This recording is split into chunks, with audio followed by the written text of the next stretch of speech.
I've gotten a few requests to cover this song 2004 by YG, where he describes being sexually abused as a teenager by an older woman.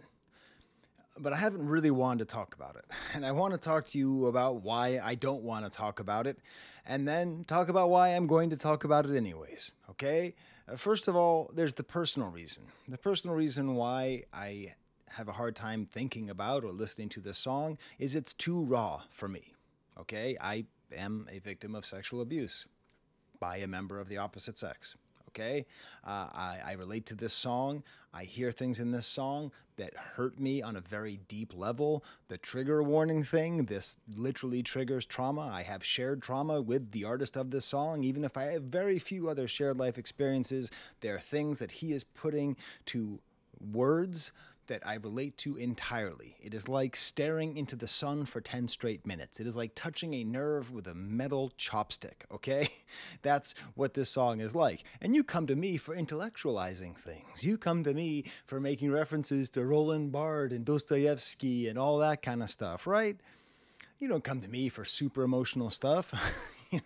That's the one reason. The other reason is maybe a little more challenging, which is that this is a story of a black man describing an experience that he had as a black teenager, and in some ways he's describing a phenomena which is often described and discussed by FD Signifier on his channel, of teenage black boys being mistreated and sexually assaulted in the black community. Okay, that's nothing I've obviously seen in my own first-hand experience, but he's been talking about that for years. He's been talking about making a video about that for years. It's going to be his magnum opus when he finally does it. He talks about this topic quite a bit, and I find it really interesting. And it does seem like maybe this song is going to help push us down that road into having this very important conversation where we take some black pain seriously and try to understand it not just in the abstract, but like how do we actually help people?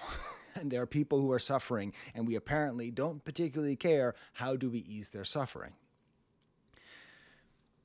I have been thinking about this in a different way, and that's this whole basic idea, and this is the whole racial aspect of it, which I've been thinking about ever since I started reading this book, Flyboy and the Buttermilk by Greg Tate.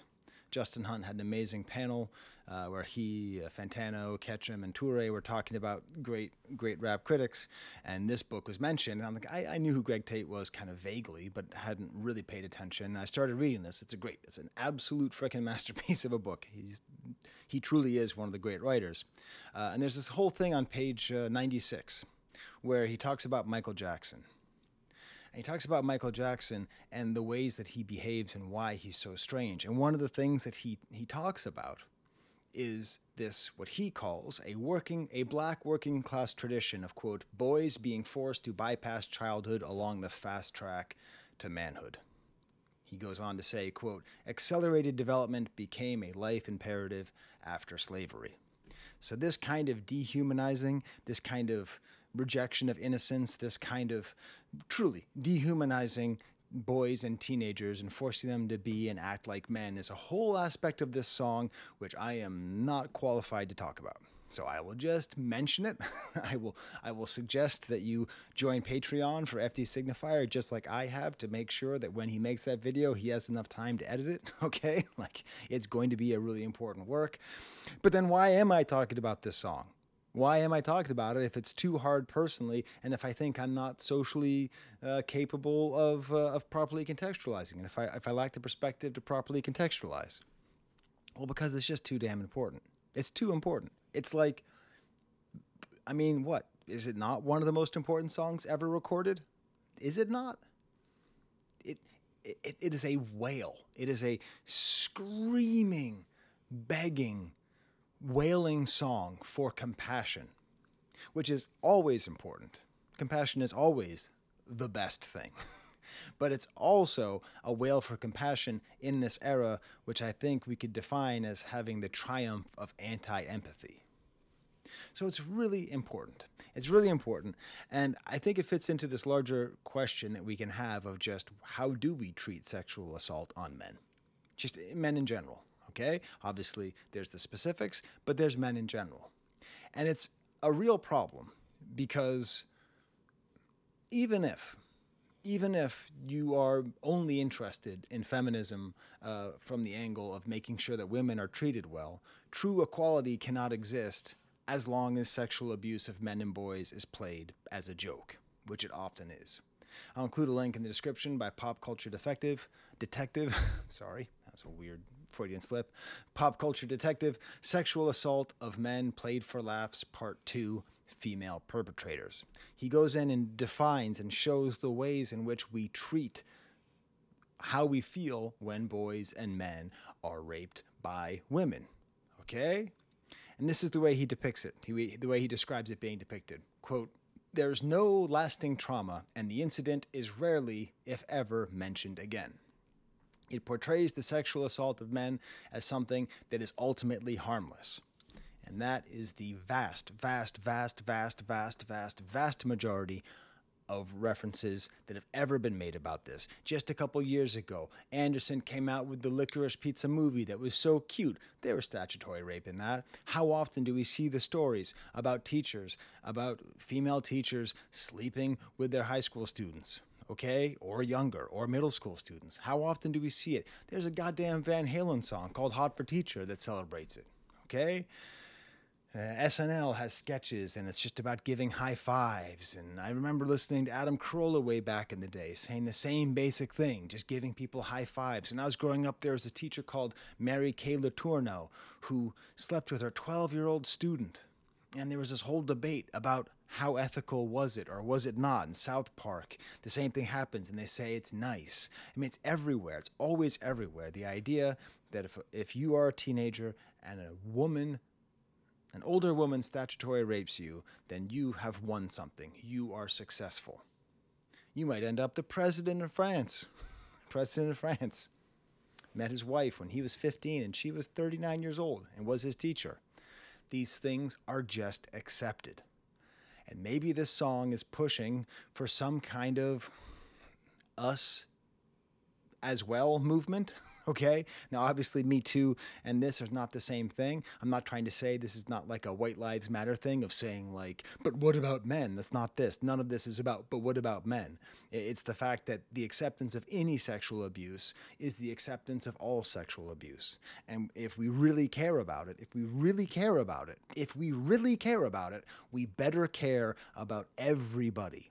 We better not laugh at it. When I was rewatching the Pop Culture Detective video with all of these scenes, I had to stop myself from laughing because I've been trained, just like you have, to think of sexual assault on men and boys as a joke. It's funny. We have to stop it. And who's going to help us stop it? It turns out it's YG. It turns out that's who it is. It turns out that's going to be the person who's going to help us turn this tide. Okay? This song is doing an amazing job of continuing to expand the emotional range of hip-hop. Because that's the thing. I'm not sure that any other genre of music or art could convey this well. Because what? A song? Okay, I mean, there was a very powerful song about the rape of a teenage boy by a woman. It was called Alive by Pearl Jam. It was their first big hit. But I didn't know it was about that. I didn't know it was about that until like 5 years ago. And I saw them in concert in November 1991. That's how long I've been a Pearl Jam fan, okay? There's something about the directness of hip-hop, about the fact that it's in between speech and written word. There's something about that just makes it so powerful and so direct. And it has this ability, but yet, partly because of the way that patriarchy works and the way that men are encouraged to be stoic and not express emotions, all men, and partly because of the way that black men in particular are dissuaded and discouraged from expressing emotions. Again, please see the work of F.D. Signifier, okay? He talks a lot about this, about the way black men are not permitted to express themselves emotionally. All these things go together to make it that rap music has often had a very limited range of emotional expression. I mean, in the early days in the Bronx, It was just yes, yes, y'all, to the beach, y'all, right? That was all they were going to say. But, it made sense because they're not going to be talking about hard times in the Bronx in the 70s because they were living in hard times in the Bronx in the 70s. You'd have to wait till 1982 with the release of Duke Booty's The Message, released by Grandmaster Flash and the Furious Five, where the truth was broadcasted, okay? The truth of how miserable life was, how all this trauma was. This was the breaking open of emotional honesty in rap music. Rap could be more about yes, yes, y'all, and going to a friend's house and the food just not being good. That early song, The Message, by Duke Booty, Melly Mel, is like really about trauma. It's about trauma and the cycles of trauma. And that's what's so important about this song as well. That's what's so important about all descriptions of trauma, is that all trauma untreated is a cycle of trauma. If you are traumatized and you don't deal with that trauma, you are going to visit that trauma on people who are close to you. Would you like to know the exceptions? You might die. You might die before you hurt someone else. But you need to work on yourself, all right? It's this trauma and cycle of trauma that is often ignored, and especially ignored in the Black community, where Black pain in American culture is largely accepted and tolerated, okay? Especially for Black men. Again, please refer to the work of F.D. Signifier. But the crazy thing is, rap music springs from trauma. That's where it came from. It didn't come from the conservatory. It came from the Bronx, where there were 40 fires a day, where youth unemployment was through the roof, where social services were cut, where the official policy of the lawmakers was benign neglect.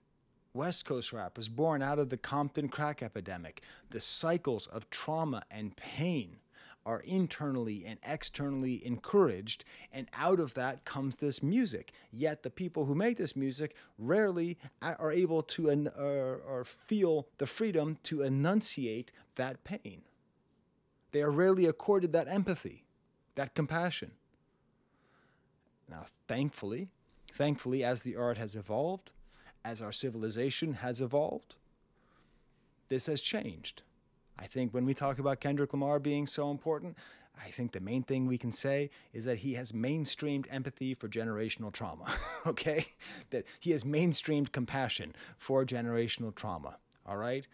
Especially if you grow up in the parts of the country that suffer from systemic racism and systematic and intentional neglect that we call the ghetto, okay? If you are from that place and you have trauma from being from that place, Kendrick helps us demand, helps us to accord, helps to demand that kind of empathy. Now, I just did a little Control F on all the videos that I've ever done. And these are some of the rappers, the American rappers, who I've noted talk about this generational trauma. And you'll see there's actually quite a few. Saba, IDK, Tupac, NLE Choppa, Tyler the Creator, JPEG Mafia, Billy Woods, Vince Staples, Megan Thee Stallion, Danny Brown, No Name, Will Smith, Gaius Guevara, Rhapsody, Game and Big Hit, RX Poppy, Mavi, Ka, Jid, Lupe Fiasco, Corday, Chez Noir, Juice WRLD, Nas, RXK Nephew, Open Mike Eagle, okay? Those are all artists who talk about this cycle, and they talk about the difficulties of trauma and the difficulties of breaking out. But the problem is, it's really hard to break out of trauma. You have to. The best thing about all the Game of Thrones was the term of breaking the wheel. Okay, that's a very beautiful term for describing the. I think she talked about like breaking the wheel of enslavement. I don't even remember what it was, but I love that image because that's what you have to do. If you were traumatized, if you were abused, and you do not break the wheel, you will abuse other people. It's never okay to hit your kids, ever. No circumstance is it ever okay to hit your kids. And if you think it's okay, then you are going to hit your kids. Was that an easy one? It's never okay to yell at your kids. Yelling at your kids is abuse. Sorry, that's uncomfortable. It doesn't necessarily make someone a bad person if they've ever done something bad. But it's not okay. And if you were yelled at as a kid, and you don't think it's a problem, and you never try to break the wheel, then you are going to yell at your kid. So the nature of abuse works like that. It could be a small, tiny infraction, okay? It could be a small, tiny infraction, but you do that to your kid, and then your kid's going to do that, and they're going to do that. But it doesn't matter how big the infraction is. Any form of abuse that is not addressed and not tried to be destroyed will be repeated in some way. This is a song about that. So I'm going to go through the song. I'm going to go through it word by word. I'm going to try to keep it together. I think I'll keep it together. I'm probably too tired to be super emotional. It's been a long week, y'all. I'm not even going to do my typical intro or whatever. You know who I am. Or if you don't know who I am, hello, I am who I am. If this is the first video you ever watched, I guess I'm the guy in the gray sweatshirt who has admitted publicly for the first time to be the victim of sexual assault. What are you going to do? I was inspired by YG. I was inspired by YG to open up my... Sorry, my dog's having a nightmare. Oh, buddy. It's okay, Bo. I'm okay now. I'm safe now. I'm a guy in a white in a gray t-shirt. You know, that's what you have to do. You have to say it. You have to talk about it. You have to go to therapy about it to fix it. So I'm not going to talk about the song that much. I mean, it's a nice song, straight West Coast rap, kind of nice sort of Dre style keyboards. I like the singing that helps to ease the emotional hit.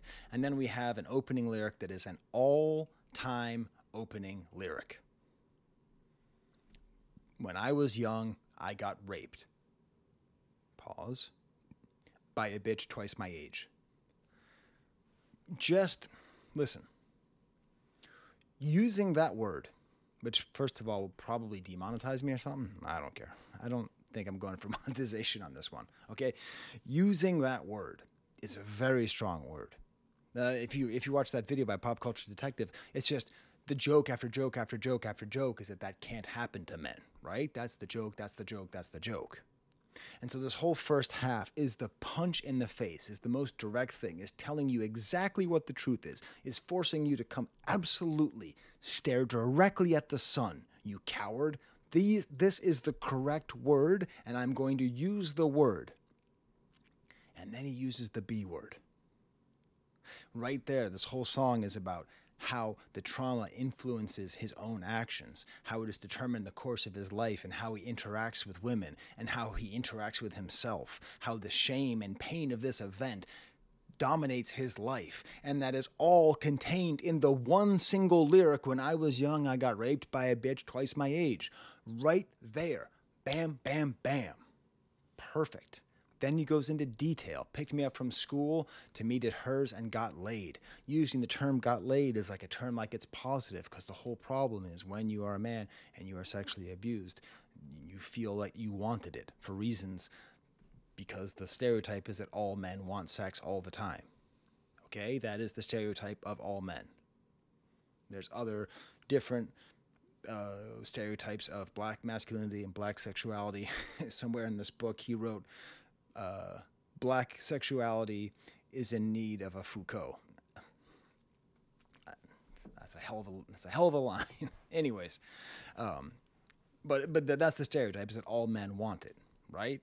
So even using that term, ever since that day, I never looked at shit the same. Fucked up in the brain, pussy, what I blame. Talking about the way that he blames everything on that moment. How am I supposed to change with all this fucked up shit I've seen? Fucked up, yeah, I know. Fucked up and some more. I used to get fucked up. I fucked up at the show. Fucked up, yeah, I know. How fucked up could it go? He's repeating and repeating and repeating and repeating because his life is so fractured. He himself is so fractured. He can barely even come up with different words. And then we get this little chorus that comes in and saves us for a little bit. This life shit's crazy, grew up at a young age. Once again, going back to the imperative that black boys become men, right? The post-slavery imperative as described by Greg Tate. All right? And then he talks about how it's perceived by his friends. So I went to the homies and we talked about it. They thought exotic. That was the only thoughts about it. So, like, he goes to talk to his friends and all they can say is, like, cool. Like, that's it. Like, that's weird. That's it. You know? Because It's not taken seriously because sexual assault of men is not taken seriously. Unless YG changes the world with this one song. Because dudes want sex and hot lady is hot lady. And then we get to this next part, which is the part that's going to be hard for me to read because it's a little bit too accurate, but here we go. Dick hard 'cause her clothes, she stripped up all out of it, hypnotized from them hips and thighs, all hypnotic. So there is the physical reality that in order to have sex, one must attain an erection. That is a sign of volition. That is a sign of desire. And when men are raped, they have to be erect in order to be raped. Therefore, they assume that that means that they wanted it. Now, women often have a similar sense of guilt, right? Because often women will be sexually aroused while being sexually assaulted, okay? Because the body doesn't care about your soul. You know, your body doesn't, your body reacts how it reacts. There's, how many times has your body done things out of your own control? Just in this one case.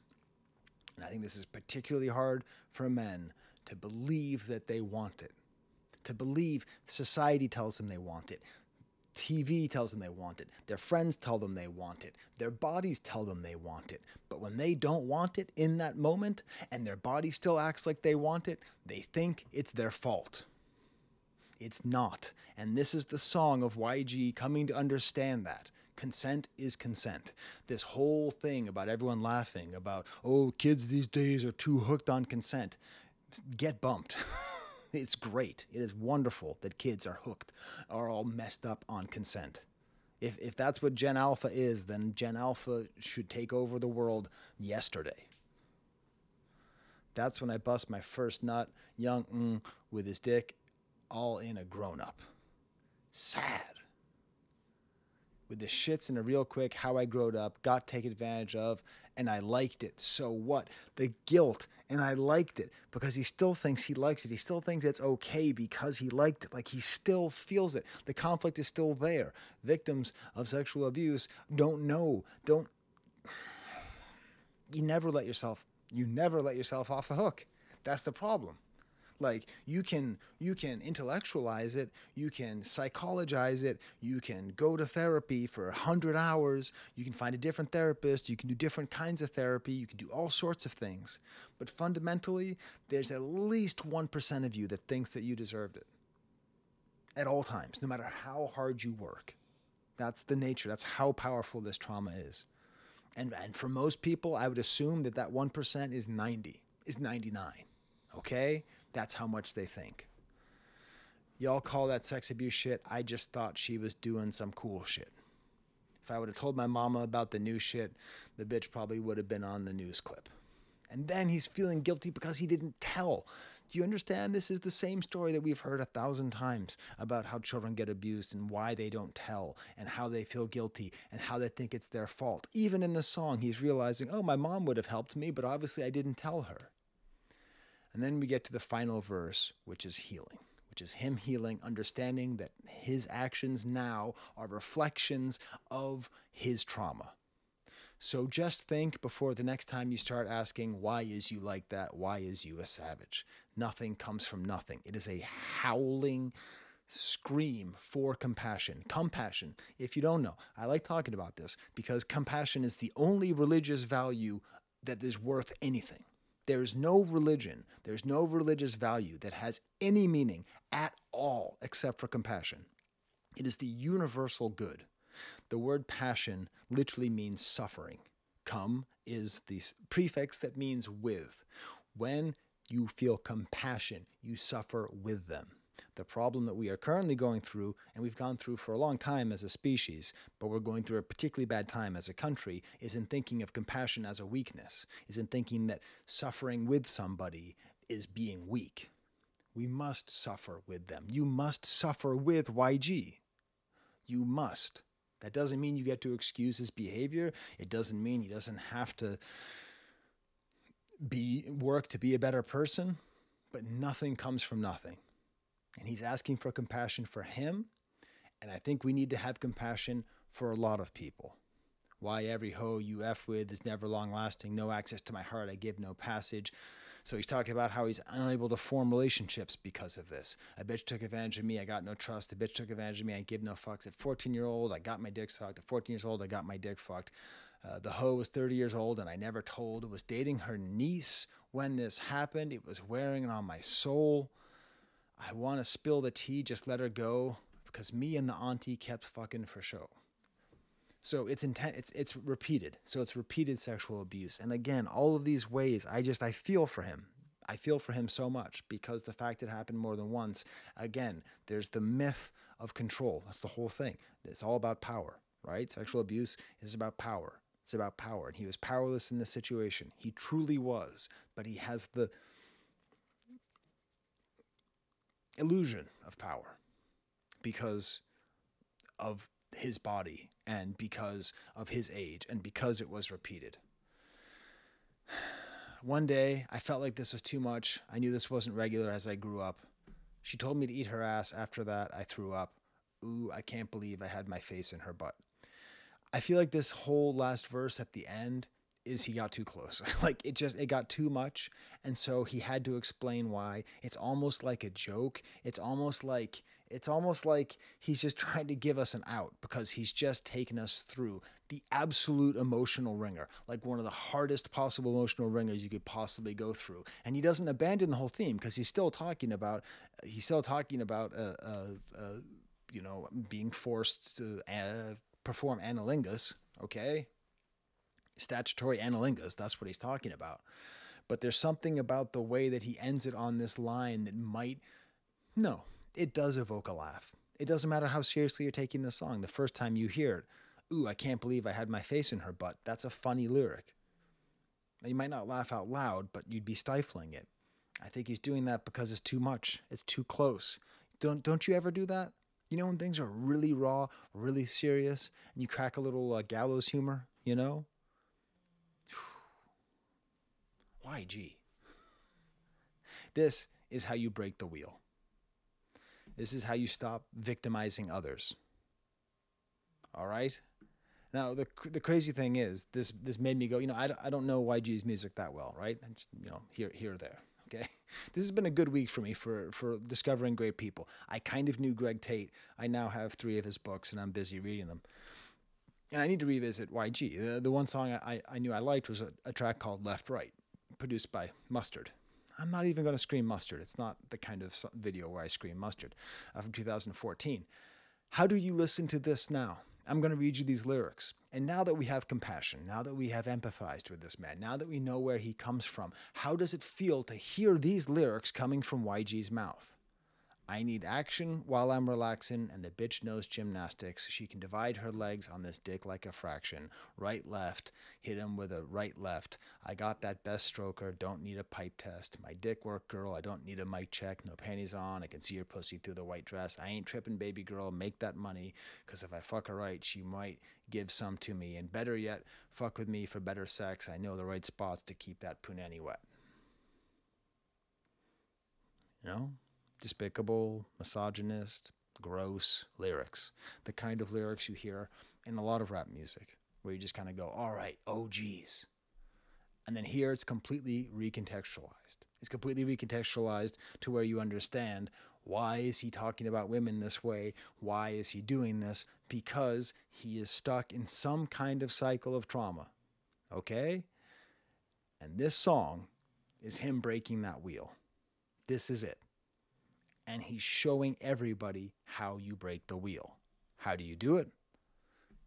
You name the trauma. You accept that it's trauma.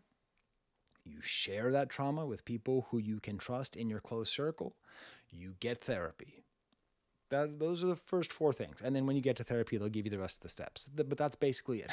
You have to say, this happened. It wasn't okay. Please love me anyways. I need help. And that's what he's doing. So thank you to everybody who insisted I listen to this song, even though I heard that first lyric and I was like, I'm out. I don't think I can take this.